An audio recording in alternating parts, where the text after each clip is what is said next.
As mentioned at the end of the last PowerPoint, medieval society had worked its way into a three-tier structure. We have basically the king, knights, nobility, the aristocracy, lords and ladies at the top of the pyramid. And they make up a small percentage of the overall population. Then the middle part of the pyramid would be the clergy, church employees, and then finally at the bottom, the vast majority of the population, merchants and peasants. Almost everything that we read from this time frame is dealing with the kings, the knights, nobility, thinking about King Arthur's tales, etc. We tend to read about the knights, the aristocracy, the nobility, and not so much the life of the peasants. I've talked to you about the church and how powerful it was getting. We see as the power and influence of the church, and again, it's just the church at this point, it's a Christian church. Um, it, we're going to get to the naming in a little bit, but it's really just the Christian church at this point. Through working with people during the Black Plague, through education, again, power, influence rising, and as it does, it starts putting forth more and more doctrine. So we have heaven and hell. Purgatory is set forth. So purgatory is an area where people would go when they die, and if all of their sins had not been forgiven, this is where they will go. If they're an overall good person, um, and didn't quite make it to heaven, then they go into purgatory. They pray for themselves while they're there, and left on earth, family members, friends, the clergy, priests, nuns can all pray for them as well. And after enough prayer is done, after their finally all of their sins are forgiven, then they can move on to heaven. And two types of sins were really set forth: mortal sins, venial sins. And kind of think of these mortal sins are things that really just destroy your soul, breaking of the Ten Commandments, killing, stealing, robbing. These things are the, mortal sins. Venial sins, think of as white lies. Things that you're not supposed to do and you kind of get in trouble for, but they're not real big problems. And so the venial sins were the easier of the sins to expunge, and so usually through confession you could take care of those. The mortal sins, it would often take a little bit more. You would have to do more to show your forgiveness for it.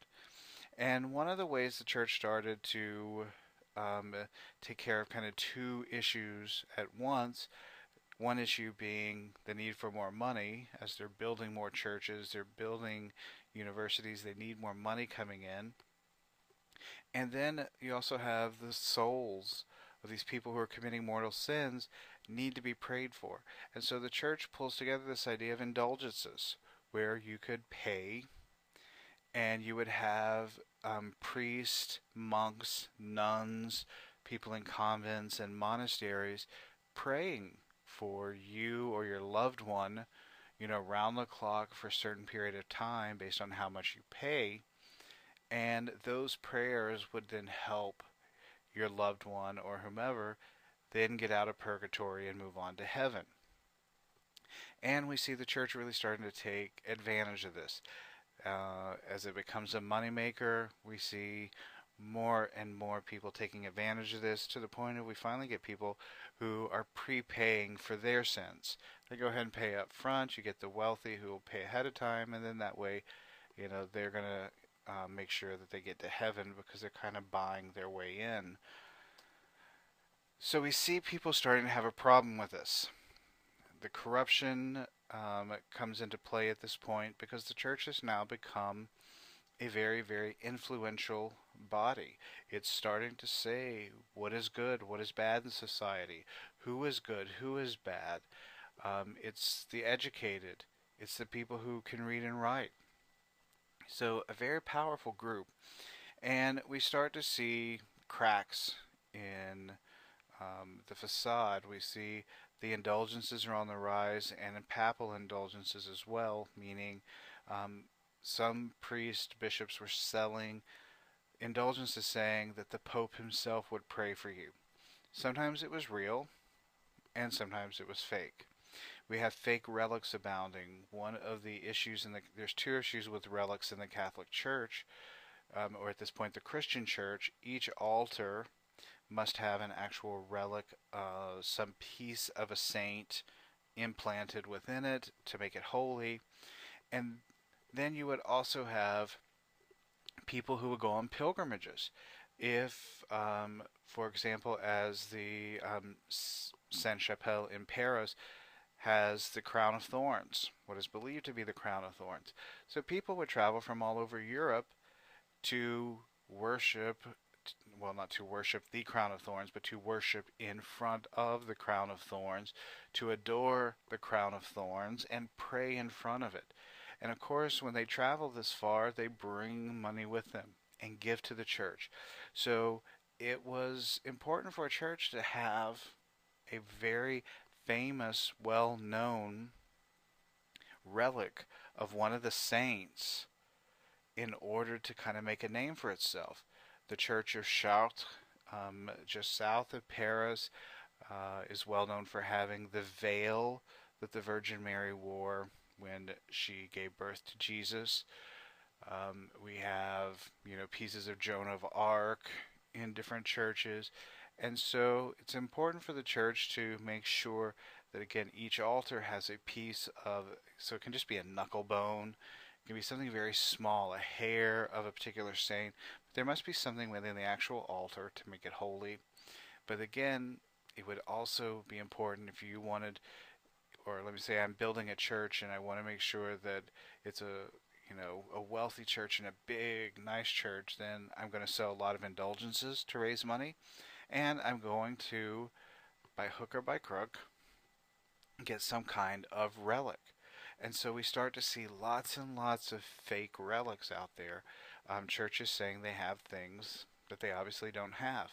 Still to this day, there's something like 7 churches in Europe that claim to have Jesus's foreskin. So we know at least 6 are incorrect, and possibly 7, who knows. But think back to this time frame. If you have a church in northern Germany that says they have Jesus' foreskin, a church in southern Italy that says they have Jesus' foreskin, one in, central France, one in Spain, one in England, there's no internet, there's no Twitter, there's no media. So no one's really going to know that all these other churches are claiming to have the exact same thing. And so they got away with it for a long time. But as more and more people were going on pilgrimages, word started trickling around that we already saw this in one other place. How can it be in 2 places at once?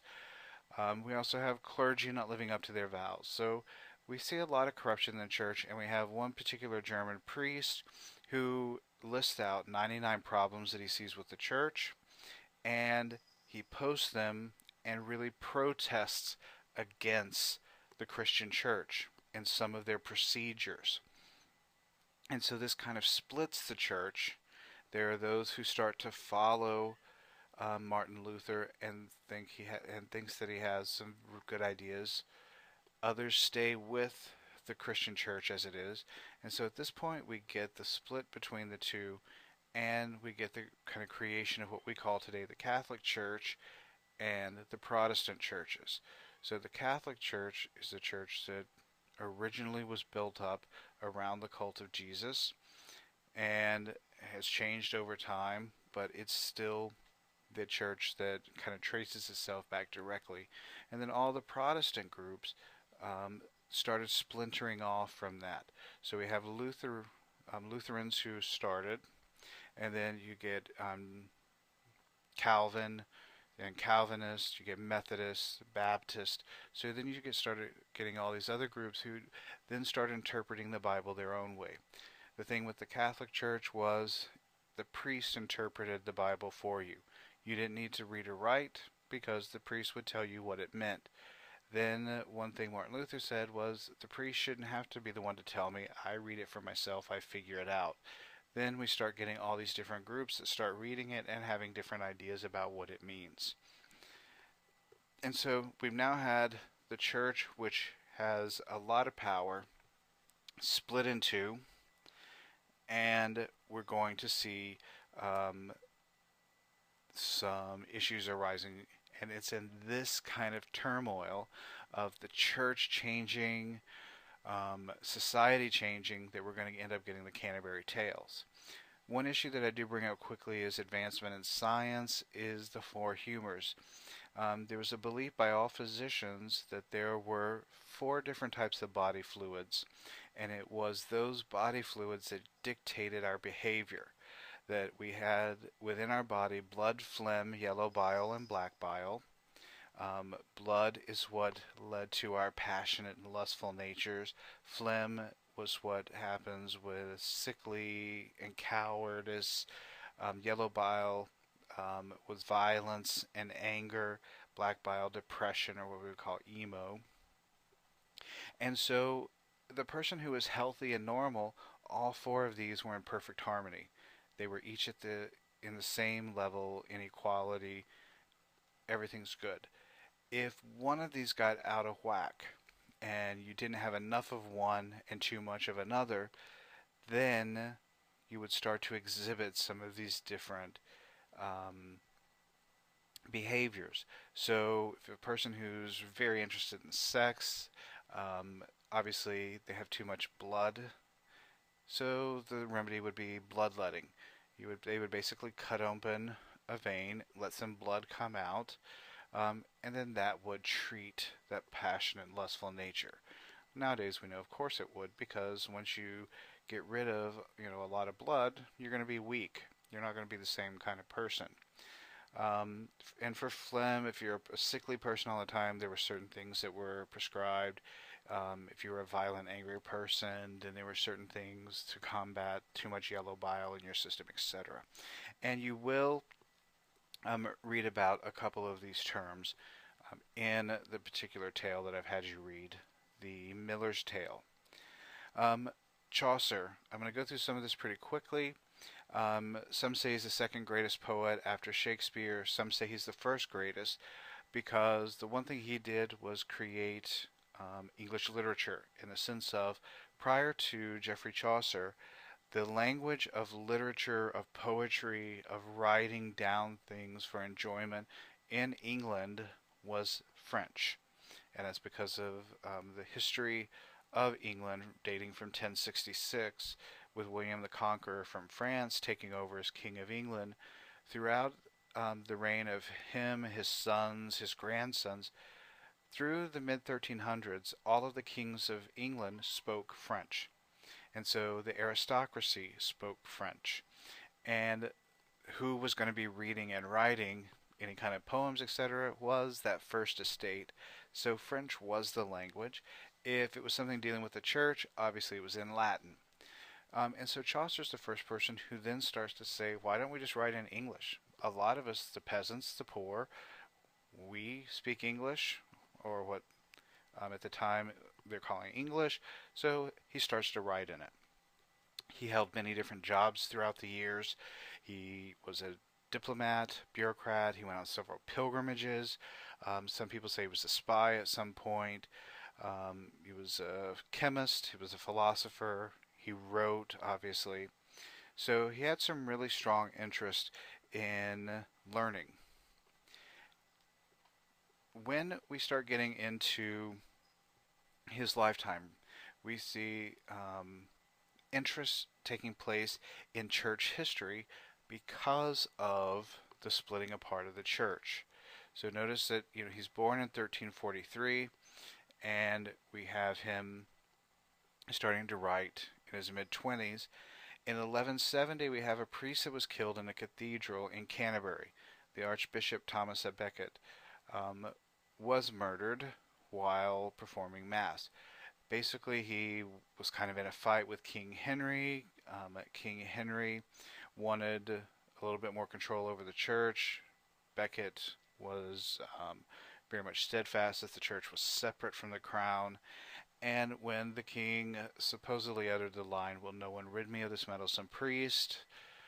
several of his knights took him at his word, and they actually then rode to Canterbury, and during one of the masses, they snuck up and assassinated Thomas Becket. And so immediately the cathedral in Canterbury where he was murdered became a pilgrimage site. People would go there because he's a martyr. He was killed while giving Mass in his own church. And so we see throughout the next 200 years a growing pilgrimage movement from London to Canterbury. And it was kind of this steady stream of pilgrims. And so Thomas Becket, excuse me, Geoffrey Chaucer imagines what would a group of people look like who was going on this pilgrimage and what would be some of their individual stories. And so we see kind of a cover of this time frame that we have knights, we have monks, we have nuns, we have the aristocrats. So we have quite a different group of people who are going to go on this pilgrimage. The pilgrimage, again, would start in central London, and then it would last quite a while. It would last several months that they would go stopping at different churches along the way, finally end up in Canterbury, and then make their way back to London. In the story, again, he's going to imagine different characters within this group who is traveling together. So people who don't know one another suddenly start interacting. He sets it very specifically in April at the Tabard Inn, where they're going to set off for Canterbury. And while they're on their way and they're trying to get to Canterbury, they basically decide to tell these different stories to see who can tell the best story. We have 29 pilgrims who are on this particular pilgrimage, plus the host, plus Chaucer, who's a character in it. And so there's 31 people in all. There's 2 tales. Everyone tells a story on the way to Canterbury, and everyone tells a story on the way back. So we end up with 124 tales, and each one is told by a different character. So we have the Reeve's tale, the wife of Bath's tale, the miller's tale, the knight's tale, the friar's tale, etc. And so you can see by the names, the parson, the partner, the physician, the nun's priest, the prioress, that each of these serve a different role in society.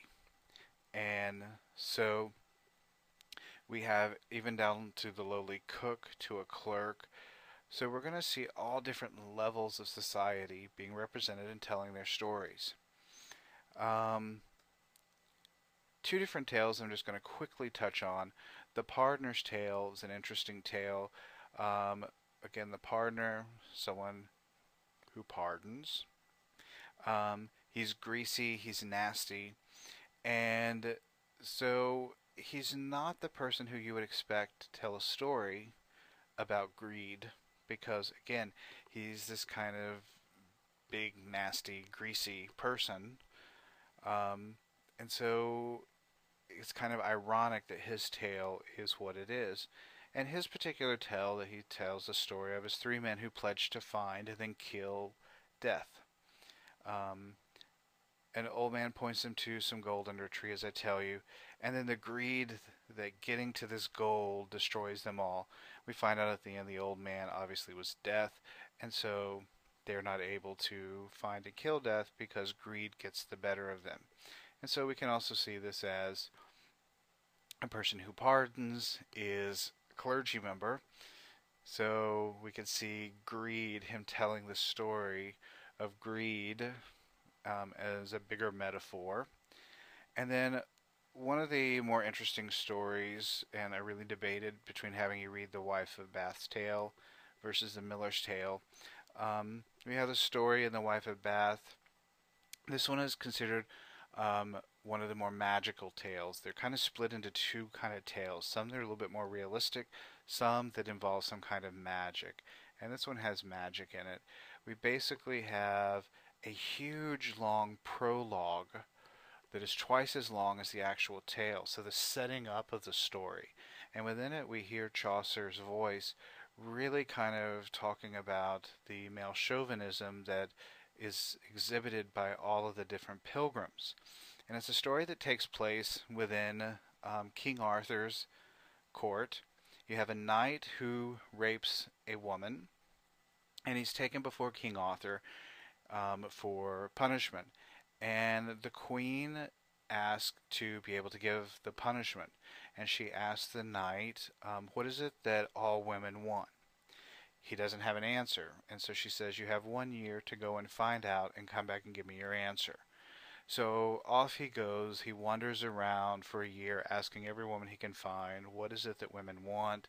Some people say happiness, some people say money, some women say a good husband, etc. And he never really comes up with one good answer that everyone is kind of agreeing upon. And it's getting close to the time he's got to go back and report to the queen. He doesn't have his answer, so he knows he's in trouble. And he comes across a group of, I believe it's 24 young women. As he starts to approach them, they disappear, and an old hag shows up. And the old hag then tells him that what women want is mastery over their husbands, sovereignty over their husbands. And so when he gets to and she says, you owe me for this. And he's like, absolutely. Off he goes to the court. The queen says, what is it that all women want? And he says, sovereignty over their husbands. The queen and all the women at court agree that that's the correct answer, and so he's pardoned. Immediately, the old hag shows up, and she says, I demand that you marry me. And he agrees, because although he's a rapist, he's somewhat of a man of principle, strangely. And so they're on their wedding night. She's just this ugly old hag, and he really is not attracted to her. He doesn't really want to consummate the relationship. And she says to him, what would you rather have? An ugly hag like me, who I know I'll never find a handsome knight like you, so you know that I will be 100% loyal to you and never leave you, never cheat on you, never give you reason to doubt me? Or would you rather have a young, beautiful woman who you are constantly worrying about whether she's checking out a better knight? And he thinks about this, and he doesn't really know the answer. And so he tells her, you decide. It's your choice. Because obviously she's giving him the choice. If you decide you want a young, beautiful woman, I'll turn myself into a young, beautiful woman for you. And so he leaves the decision up to her. And at that point, he illustrates that she has mastery over him. And so when he kisses her, he wakes up with a beautiful woman. And so we get this story that takes place with a morality tale, but also it's really meant to show the chauvinism of men. I mean, a man who is a rapist is still able to be rewarded with good things, a beautiful young woman, etc. And so it really was a commentary against the chauvinism that was being shown, especially in things like The Romance of the Rose.